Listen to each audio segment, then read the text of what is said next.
Namaste, and a very warm good morning to one and all present here.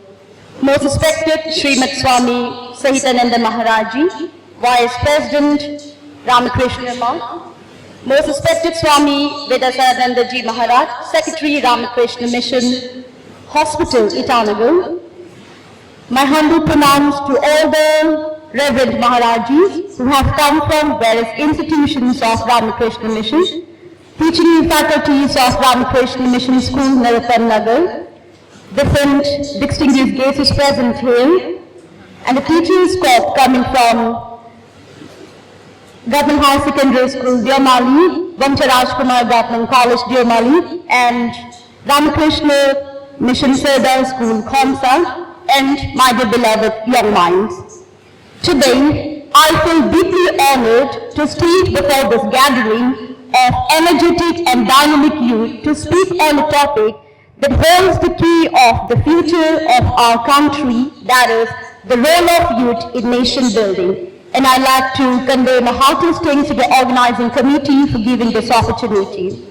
Ladies and gentlemen, we gather here under the banner of the Youth Convention, but this is more than just an event. It is a call to an action, a reminder that the heartbeat of our nation lies not in its politics or policies, but in you, the youth. Let me begin with the inspiring words of Swami Vivekananda, a visionary who placed unwavering faith in the power of youth. He said, "My faith is in the younger generation, the modern generation. Out of them will come my workers. They will walk out the whole problems like lion." The students and young leaders, nation building is not just about constructing roads or building, but nation building is about constructing character, values, education, innovation, and unity. It is about building a society that's just inclusive, educated, and morally strong. And this construction begins with you, the youth. At your age, Swami Vivekananda was preparing himself for the great task of awakening a sleeping nation. Bhagat Singh, at just 23, sacrificed his life for the country's freedom. And Dr. APJ Abdul Kalam, born in a humble family, went on to become the missile man of India and the people's president, all by the strength of education, dedication, and vision. As a teacher, I always believe that every youth is a torch bearer of change, but that torch can only light others when you first ignite the flame within you, through knowledge, discipline, and a deep sense of responsibility. Nation building today needs youth with a vision, not just career goal, but a vision for society. Youth with compassion, who will fight not just for personal success, but against inequality, corruption, and injustice. Youth with courage, who can rise above peer pressure, addictions, distractions, and lead by example.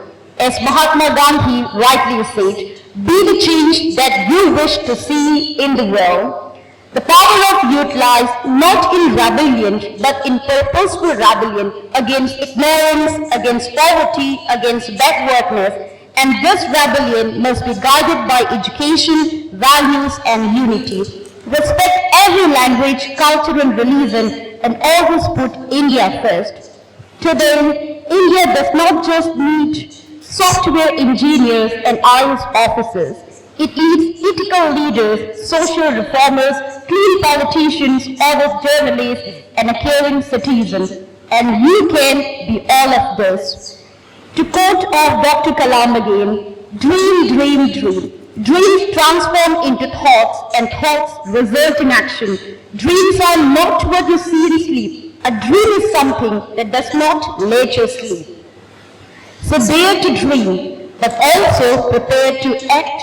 Volunteer, read, think critical, speak up, vote wisely, innovate, serve, and most importantly, never stop learning. Let us all remember, a nation's future is not decided in the parliament, but in the classrooms, hostels, libraries, and youth conventions like this. The time is now, the responsibility is yours. Yes, it is true that today our youths are facing the destructions of materialism, peer pressure, addiction, social media, negativity, unemployment, and even self-doubt. But as the young builders of this nation, you must rise above this. Choose books over reels, action over excuses, and services over selfishness. Always remember, diamonds are made under pressure. You have the tools, your education, your energy, your voice, and your vision. Use them. Use them to question, use them to create, and use them to uplift. Once Mahatma Gandhi said, the best way to find yourself is to lose yourself in the service of others. Our forefathers gave us independence. Now it's our turn to give India excellence in service, technology, environment, entrepreneurship, and social leadership.